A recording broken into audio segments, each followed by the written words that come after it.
Hariom friends. प्रत्येक दिन सवेरे हम रमन महर्षि और निसर्गदत्त महाराज के द्वारा दी गई अद्भुत विजडम को शेयर करते हैं, उस पर चर्चा करते हैं, ताकि ये जो ज्ञान है, आत्मा का ज्ञान, उसका प्रकाश हमारे अंदर भी महसूस हो सके। रमन महर्षि ने कहा कि जानो मैं कौन हूं। और जब आप मैं कौन हूं में विश्लेषण करते हैं तो धीमे धीमे विश्लेषण से ये साफ हो जाता है कि आप शरीर नहीं है। क्यों नहीं है शरीर? क्योंकि शरीर को आप महसूस कर रहे हैं। जो आपके अंदर जो जानने वाला है, महसूस करने वाला है, सीयर, उसको कहते हैं। देखने वाला और जानने वाला एक ही है। नोअर और सीयर, वो जो तत्व है वो शरीर को देख रहा है या जान रहा है। तो शरीर तो एक विषय हो गया। शरीर इज एन ऑब्जेक्ट। जो देखने वाला है, जो जो भी वो देख रहा है, वो देखने जो भी दिखाई दे रहा है, वो आप नहीं हो सकते। तो मैं कौन हूं में जब मैं अन्वेषण करता हूं तो मैं समझ जाता हूं कि शरीर को मैं देख रहा हूं, शरीर को मैं महसूस कर सकता हूं। तो मैं शरीर नहीं हूं। क्योंकि देखने वाला या महसूस करने वाला या जानने वाला जिसको जान रहा है उससे अलग है। तो आई एम दी नोअर। मन विचार आते हैं जाते हैं, मैं उनको भी देख रहा हूं, उनका दृष्टा हूं, उनका नोअर हूं, ज्ञाता हूं। वो भी मैं नहीं हूं। बुद्धि निर्णय लेती है, सही का गलत का। मुझे बुद्धि के द्वारा जो ये व्यवहारिक तल है जगत का, उसके विषय में जानकारी मिलती रहती है, निर्णय करता रहता हूं। तो इसको भी मैं जान रहा हूं, मेरे अंदर जानने वाला उसको भी जान रहा है। तो वो बुद्धि भी मैं नहीं हूं। और जो ये इंद्रियां हैं मेरी, जो देखती हैं, सुनती हैं, स्पर्श करती हैं, स्मेल करती हैं, ये सब भी मैं जान रहा हूं। तो ये भी मैं नहीं हूं। तो ये है विषय। तो एक ज्ञान होता है जो विषयगत ज्ञान होता है, जो बुद्धि से हम लेते हैं। मन और बुद्धि से जो है विषयगत ज्ञान हम लेते हैं। और हमने पूरे जीवन में ज्ञान को, विषयगत ज्ञान ही को सीखा है। विषयगत ज्ञान क्या होता है? Objective knowledge. ऑब्जेक्टिव नॉलेज क्या है? जैसे पृथ्वी की नॉलेज है, ऑब्जेक्टिव नॉलेज है। पृथ्वी के विषय में सब आपने पढ़ा। तो पृथ्वी ऑब्जेक्ट है। पृथ्वी जो है ज्ञेय है। पृथ्वी दृश्य है। और आप उसको जानने वाले हैं। केमिस्ट्री की है, फिजिक्स की है, भौतिक वस्तुओं की है, वो सारे के सारे विषय हैं। विषयों का ज्ञान। तो विषयों का ज्ञान क्या होता है? वो ऑब्जेक्टिव नॉलेज होती है। तो आप सब्जेक्ट हैं, आप जानने वाले हैं, आप देखने वाले हैं, आप ज्ञाता हैं, सीयर हैं। और वो सब जो है विषय है ज्ञान का, ऑब्जेक्ट है। तो हम सोचते हैं आत्मा का भी हमको ऐसे ही ज्ञान हो जाए। यहीं पे कंफ्यूजन होता है। आत्मा जो है, आत्मा का ज्ञान विषय के रूप में नहीं हो सकता। क्योंकि आत्मा तो मैं कौन हूं में जो मैं है अल्टीमेटली जानने वाला, केवल वो शेष रहता है।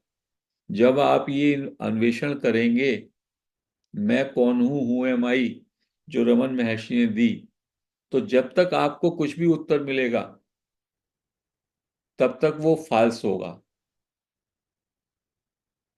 हु एम आई बॉडी, वो फाल्स है। जो भी कुछ सवाल आएगा हु एम आई में, वो सब फाल्स होगा।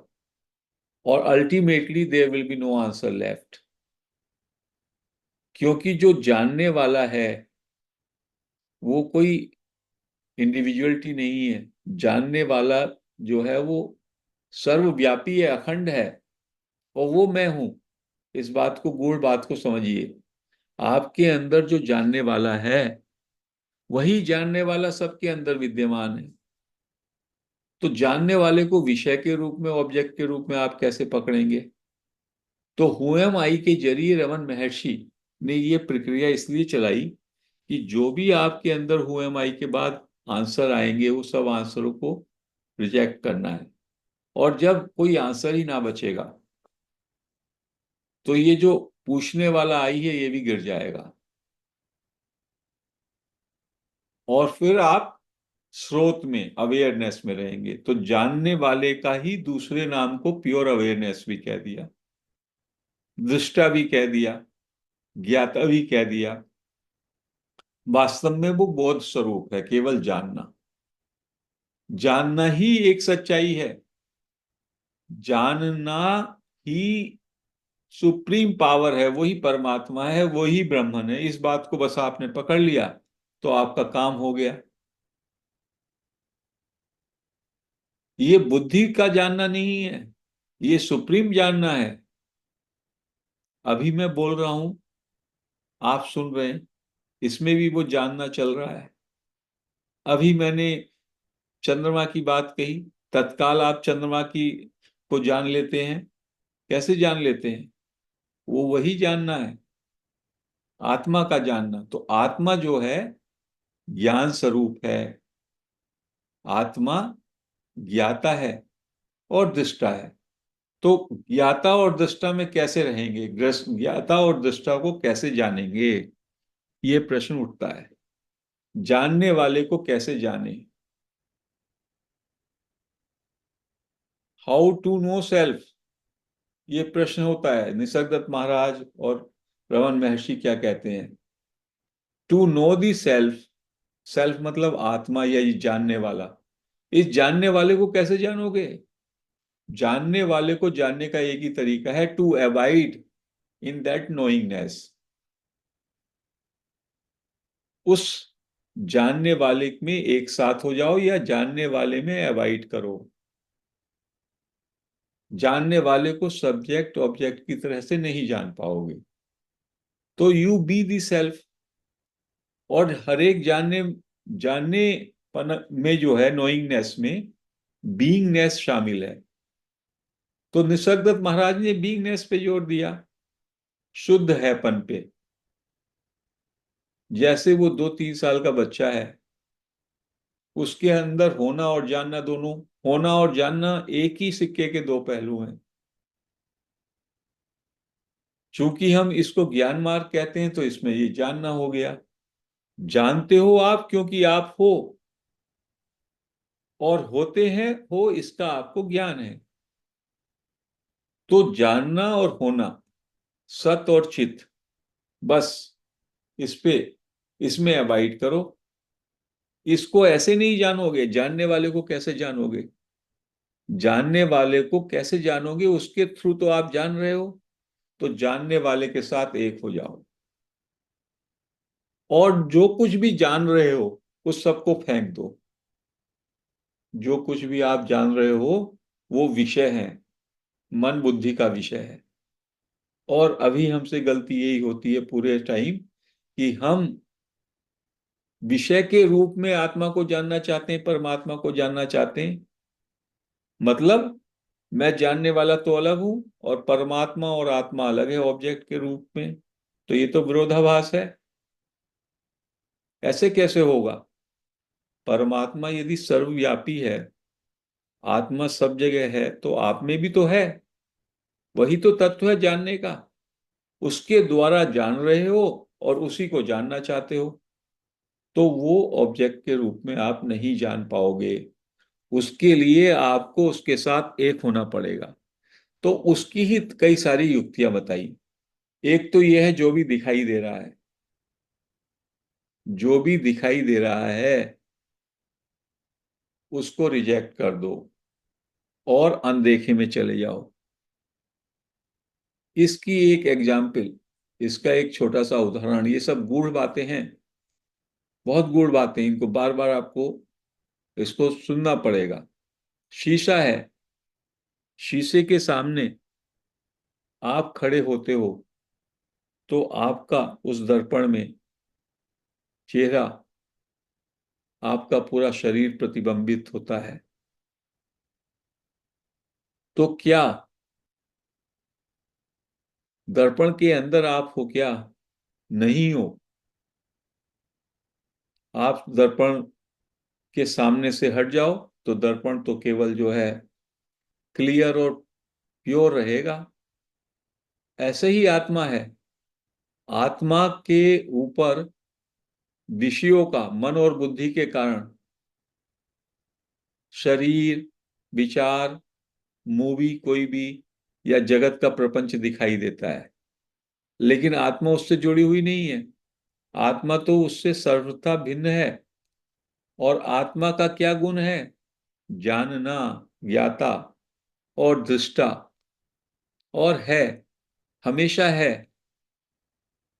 तो हैपन में ही जानना शामिल हैपन में ही उस तरह का दृष्टा भाव शामिल है। बस उसमें रहना है, उसमें अवॉइड करना है। यही आत्मबोध है। आप अपने को शरीर मान के, जैसे एक दर्पण है, दर्पण सोच ले, उसमें जो भी पिक्चरें हैं ये मैं हूं। तो जो ये शरीर है और मन बुद्धि, ये इतनी बुरी तरह से हमने उसके साथ आइडेंटिफाई कर लिया है कि हम प्योर अवेयरनेस, प्योर नोइंगनेस, प्योर बीइंगनेस, जो कि हमारा स्वरूप है, उस स्वरूप से वंचित हो जाते हैं। तो इसके लिए क्या करना है? इसके लिए कोई साधना नहीं करनी। साधना तो मन और बुद्धि के क्षेत्र में होता है, रमन महर्षि कहते हैं। साधना का बस इतना ही काम है कि आपकी थोड़ी सी बैठने का अभ्यास हो जाए, थोड़ा क्लैरिटी आ जाए आप में, बस। उसके बाद जितनी भी साधना है उसको फेंक देना है। जितना भी आपका सोच है, समझ है, बाह्य ज्ञान है, उस सबको फेंकेंगे। यानी दर्पण के सामने से सब हटा दें और केवल जानना मात्र रह जाए। जानने में पूरी तरह से डूब जाओ आप। तो या तो ये प्रैक्टिस कर लो कि बस आप जान रहे हो, जान रहे हो, जान रहे हो, लबालब सुबह से शाम तक आप जान ही तो रहे हो, और क्या कर रहे हो? नींद से उठे, आपके अंदर मैं विचार आया, तो जाना आपने मैं विचार आया। फिर अपने काम काज के विषय में जाना, वो भी जानना है। जानना हमेशा रहता है, जैसे होनापन हमेशा रहता है, जानना हमेशा रहता है। तो उस जानने में जियो, और जो जान रहे हो उसको फेंक दो। अभी आप क्या करते हो? जो जान रहे हो उसमें तो अटक जाते हो, और जो जानने वाला आपके अंदर है, जो अंतर्यामी है, उसी का नाम अंतर्यामी है। वो सुप्रीम पावर है। जानने वाला वही आपके अंदर है, वही मेरे अंदर है, वही सबके अंदर है। जो आपके अंदर भाव चल रहा है उसको भी वो जान रहा है। जो आपके अंदर विचार उठा वो भी वो जान रहा है। जो विचार खत्म हुआ वो भी वो जान रहा है। जब मृत्यु होगी तब भी वो जानेगा। तो यदि आप जानने वाले के साथ एकाकार हो गए तो ये तो है आत्मबोध। तो आप अपनी मृत्यु को जाते हुए अपने शरीर को छोड़ते हुए देखोगे। और यदि आपने शरीर के साथ एकाकार किया तो आपको मृत्यु का भय रहेगा। तो आत्मबोध है क्या? आत्मबोध केवल इतना है कि अपने जानने वाले, अपने अंदर जो जानने वाला बैठा है अंतर्यामी, बस उसमें जियो। तो जितना भी कुछ दिख रहा है आपको, वो सब जो है विषय है, तो उसको रिजेक्ट करो पहली प्रैक्टिस के लिए। तो अनदेखे में रहो। जैसा नींद आती है, तो नींद में क्या होता है? नींद में आप जो है अज्ञात में चले जाते हैं, अनदेखे में चले जाते हैं। बस उसमें थोड़ी सी जागृति आ जाए, उसको कहा जागृत सुषुप्ति। जागते हुए ही नींद की तरह हो जाओ, जो कि योगी करता है। उसके लिए जीता जागता संसार जो है, ये दृश्य जगत, इसको वो पूरी अनदेखा कर देता है, अनदेखे में रहता है और जागरूकता में रहता है।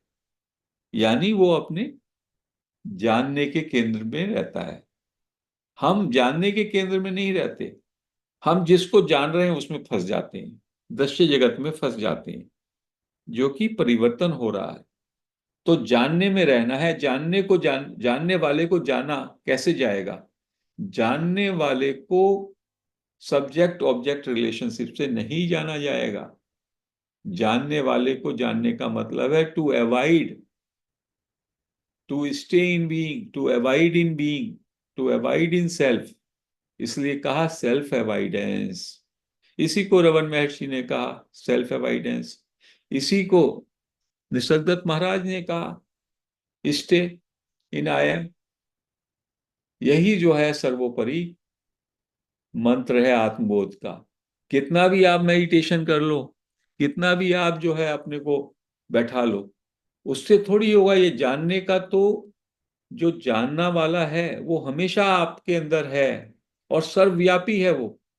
चूंकि हम अपने को शरीर मानते हैं, तो हम जानने वाले को भी बहुत छोटा मान लेते हैं। वो अंदर बाहर सब जगह है, अंतर्यामी है वो सब कुछ देखता है, सब कुछ जानता है। इसलिए कहते हैं अंतर्यामी सबका रिकॉर्ड रखता है। तो वो अंतर्यामी कौन है? आपके अंदर वो जानने वाला। उस जानने वाले की पावर को महसूस करो। मैं इधर कह रहा हूं और कहां कहां लोग बैठे हैं, इमीडिएटली तत्काल इन टाइमलेस मैनर में वो उसको सुन रहे हैं। कैसे सुन रहे हैं? उस जानने वाले के कारण ही, उस अंतर्यामी के कारण ही। सारी क्रियाएं, सारा बोलना, सारा सुनना, सारे का सारा जो भी ये जगत का प्रपंच हो रहा है, वो जानने वाले के माध्यम से, जानने वाले के प्रकाश में ही हो रहा है। तो जानना कभी नहीं, ऐसा एक क्षण नहीं है जब आप नहीं जान रहे। उसी का नाम बुद्धत्व है, उसी का नाम बोध है। जो बुद्धत्व को प्राप्त व्यक्ति है, वो उस जानने के तत्व पे रहता है। और हम उन तत्वों में अटक जाते हैं जो कि विषय हैं, विषयों में। तो विषयों को छोड़ो, दृश्य को छोड़ो, दृष्टा पे आओ। ज्ञेय को छोड़ो, ज्ञाता पे आओ। दृष्टा, ज्ञाता और होनापन। आप होते हैं तो आप जानते हैं, तो आप प्योर बीइंग, प्योर नोइंगनेस पे। यही जो है सारे वेद पुराण शास्त्रों का यही सार है। बाकी जितना भी कुछ है वो सब प्रपंच के क्षेत्र में है। आप ये प्रैक्टिस करो, आप इसको देखो। कोई कहेगा आप जो है भ्रू दोनों भौं के मध्य में देखो, कोई कहेगा त्राटक करो, कोई कहेगा शीर्षासन में लग जाओ। कितनी कितनी साधना है। लेकिन जो तत्व है परमात्मा का, वो ये जानने वाला अंतर्यामी। और उसकी युक्तियां हैं, अनदेखे में आप जो है ठहर जाओ, अज्ञात में ठहर जाओ, या सीधे जानने वाले में अवॉइड करो, या हुए एम आई की टेक्निक से बार बार पूछो और आई को चेक करो। तो आई का स्रोत जो है वो बिल्कुल कुछ भी नहीं बचेगा, क्योंकि जानने वाला केवल नोइंगनेस मात्र है और वो सर्वव्यापी है, वो सुप्रीम है। उसको अनदेखा हम कर रहे हैं। हम जो सुप्रीम पावर है हमारे अंदर, जो कि हमारा स्वरूप है, उसके बेस पर, उसके आधार पर ही हमारी पावर सब जगह है। लेकिन हम उसके स्रोत को भूल गए और अपने को हम केवल ये शरीर मन बुद्धि मानते हैं। यही अज्ञान है। और इसके लिए हम सीधे सरल युक्ति से ध्यान कर रहे हैं आजकल। ताकि मन बुद्धि से वो हम रिजेक्ट कर सकें। और ज्ञान के मार्ग से ये भी जान रहे हैं कि वास्तव में आत्मा परमात्मा क्या है। नहीं तो हमारे लिए वो एक मैजिक रहता है। लोग हमें जादू बना के भ्रमित करते हैं, अरे आप हो गए। वो मास्टर खुद ही उसको नहीं मालूम कुछ, वो मास्टर दूसरे को क्या बताएगा। अरे जिसने अमृत का खुद पान नहीं कर रखा हो, वो अमृत के विषय में दूसरे को क्या पान बताने का अधिकारी है? नहीं है अधिकारी। तो जो ऑथेंटिकेट मास्टर हैं, जो हमारे गुरु भगवंत जिनको सब मानता है, निसर्गदत्त महाराज हैं, रमन महर्षि हैं, रामकृष्ण परमहंस हैं, और न जाने कितने, गुरु नानक हैं, कबीर हैं, इनकी बातों को पढ़ो, उनसे यही ज्ञान निकल के आएगा। हम किसी को ऐरे गहरे को पकड़ लेते हैं, उसके पैर दबाते हैं, वहां पे अपना सिर फोड़ते हैं, क्या मिलेगा? अरे उसको खुद नहीं मिला हुआ, वो क्या आपको बताएगा? सत्य में निष्ठा रखो, स्वयं में निष्ठा रखो, और स्वयं में जो ये अंतर्यामी बैठा है, जानने वाला, ज्ञाता और दृष्टा, बस वही ब्रह्म तत्व है। उसी को आपको, उसी में जीना है, उसी में ठहरना है। फिर आप जो है अपनी मृत्यु को, अपने शरीर को विदा करते हुए भी आराम से उसमें रहेंगे, क्योंकि वो अमर तत्व है। रोज भी तो आप जब नींद में जाते हैं तो शरीर को विदा ही करते हैं, शरीर मन बुद्धि को, लेकिन आपको ये रहता है सुबह को मैं लौट आऊंगा। इसलिए प्रत्येक नींद एक छोटी मृत्यु है, और अंत की मृत्यु एक बड़ी नींद है। नींद में जितना आनंद होता है, छोटी छोटी मृत्यु में जब इतना आनंद, तो बड़ी मृत्यु में तो बहुत महा आनंद होता है। तो उसके लिए जागृत सुसुप्ति, ये सूत्र एक युक्ति है। जागते हुए भी ऐसे हो जाओ जैसा आप सो रहे हैं। मीन्स आपने बाहर अपने शरीर और इस संसार से, जगत से पूरी तरह अपने को डिसोसिएट कर लिया, और केवल आप जागरूक हैं, मतलब केवल आप जानने में हैं। You are avoiding in self, you are conscious of consciousness, you know you are, that is all. यही परम ज्ञान है। इसको कुछ भी कहें, कैसे भी समझें, इसको मैं कुछ भी नाम दूं, नाम से मत जाइएगा, मेरे वर्ड से नहीं जाइएगा। I am ness without word. Maharaj कहते हैं बिना शब्दों के जो आपका सेंस ऑफ प्रेजेंस है, सेंस ऑफ एग्जिस्टेंस है, जो इतना शुद्ध है, जैसा कि 2-3 साल के बच्चे का होता है, जिसमें आपके ह्यूमन फॉर्म भी नहीं आती उस होनेपन में, उससे पहले है वो, आपका जेंडर भी नहीं आता, आपका कोई उसमें परिचय नहीं है। ये परिचय के तमाम चादरें तो बाद में आपके माता पिता ने, आपके परिवार ने, आपके समाज ने दिए हैं, कि ये आपका नाम है, आप लड़की हैं, आप लड़का हैं, आप ब्राह्मण हैं, आप क्षत्रिय हैं, आप ऊंचे खानदान से हैं, आप नीचे खानदान से हैं। क्या क्या नहीं आपको उपाधियां दी गई। वो सब कूड़ा कचरा, उसको थ्रो अवे करो, और अपने प्योर होनेपन में ठहरो। यही महर्षि रमन और यही निसर्गदत्त महाराज का अद्भुत ज्ञान है। केवल इसको जान लिया, जिस दिन आपने इसको जान लिया, बस हो गया काम। सो सिंपल, सो स्ट्रेट, इसीलिए ये डायरेक्ट पाथ कहलाता है। तो इसको समझें, इसको जानें, और आज हम इस चर्चा को यहीं समाप्त करते हैं। हरिओम फ्रेंड्स।